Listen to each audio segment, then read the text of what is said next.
Why you keep rewatching the same show and what it says about you.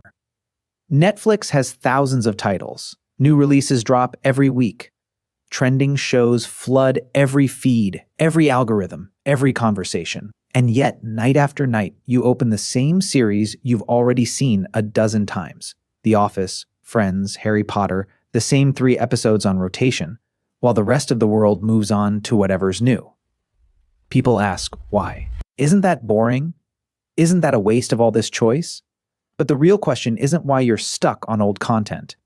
It's why some people constantly chase novelty while others find comfort in the familiar. Is it laziness? Nostalgia? Or is there something deeper going on psychologically? By the end of this, you might understand exactly why you keep pressing play on the same screen, and why that's not a flaw at all. We live in a culture built around newness. Every platform is engineered to push you toward the next thing.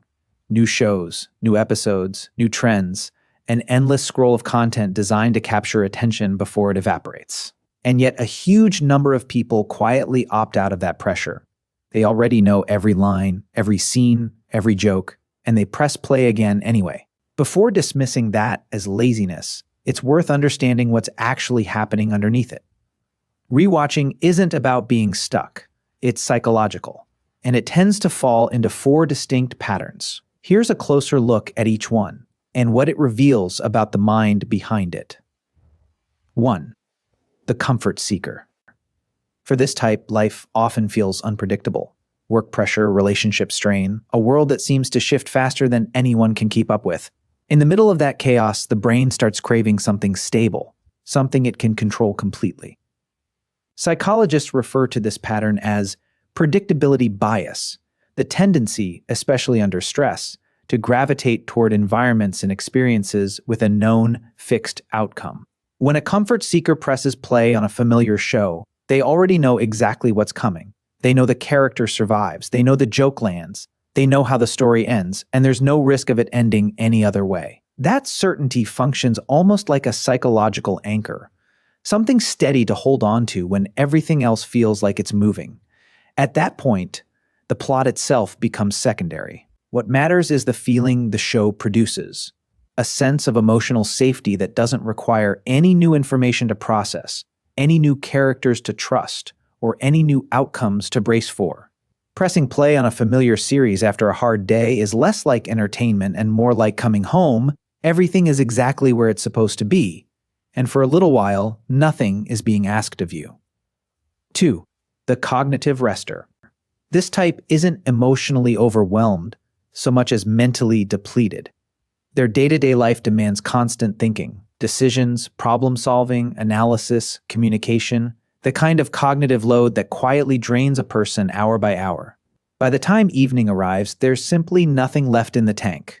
Watching something new takes real mental effort, even when it doesn't feel like work. New characters have to be learned. New plots have to be tracked. New details have to be noticed and remembered. For someone who has already spent their entire cognitive budget for the day, that effort feels like exactly the wrong kind of demand. Rewatching, on the other hand, runs on autopilot.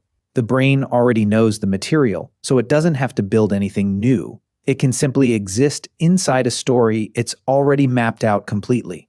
Psychologists describe this as a form of cognitive load reduction. Think of the brain like a battery. Some activities recharge it, others drain it further. For the cognitive rester, unfamiliar content, however good, pulls energy they don't have to spare, while familiar content asks for nothing. It becomes a kind of background comfort, mental white noise that provides company and distraction without adding to the day's exhaustion. 3. The nostalgic anchor. For this type, the show was never really the point. The memory attached to it is. Maybe it's a series they watched with someone they've lost touch with, or lost altogether. Maybe it belongs to a specific chapter of life. A simpler one, a happier one that's long since ended. Rewatching for the nostalgic anchor isn't about the plot at all. It's a way of returning to a version of themselves that no longer exists anywhere else. Psychologists sometimes describe this as a form of emotional time travel. The show becomes less a story and more a portal, not into the fictional world on screen, but into the person the viewer used to be when they first watched it. Every rewatch is, in a very real sense, a visit to a past self, who they were with, what life felt like at that particular point in time. The show itself hasn't changed since then. It's frozen exactly as it was. Life has moved on, but the show hasn't. And that's precisely what makes it valuable. This is often why people find themselves emotional during a scene they've watched 10 times before, even though they know exactly what's coming.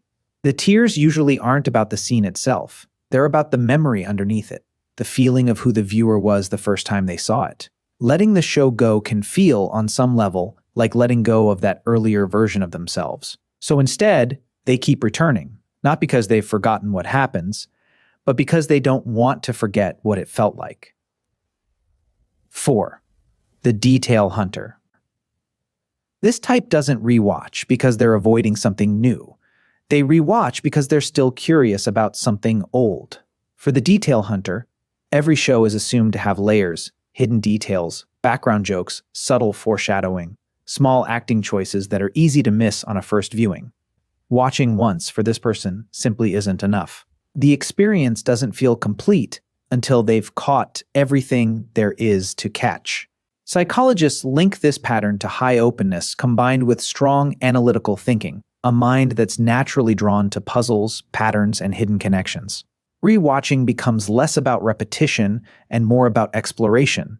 Each pass through the material is another attempt to fully solve a puzzle they already suspect has more to offer. And because there's almost always something new to notice, a line that lands differently now, a visual detail that foreshadows a later twist, each rewatch can feel surprisingly fresh, even though the material hasn't changed at all. For the detail hunter, a show isn't just a story to consume once and move on from.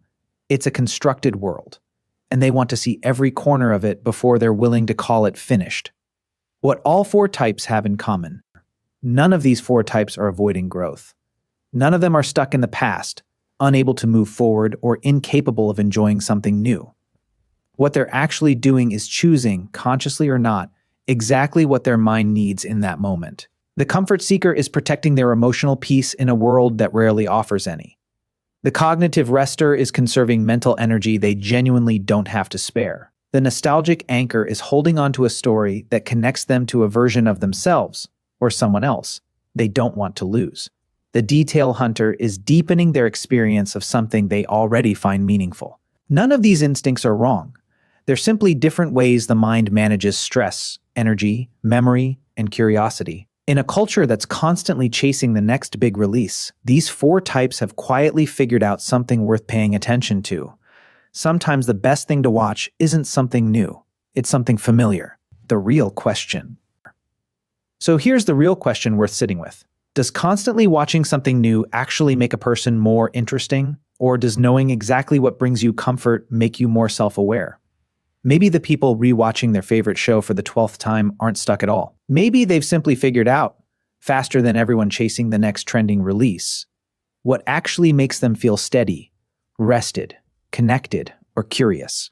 And in a world engineered to keep people endlessly searching for the next thing, knowing exactly what already makes you happy might be the more sophisticated move. So which one are you? The comfort seeker, the cognitive rester, the nostalgic anchor, or the detail hunter? And what's the one show or movie you always find yourself coming back to?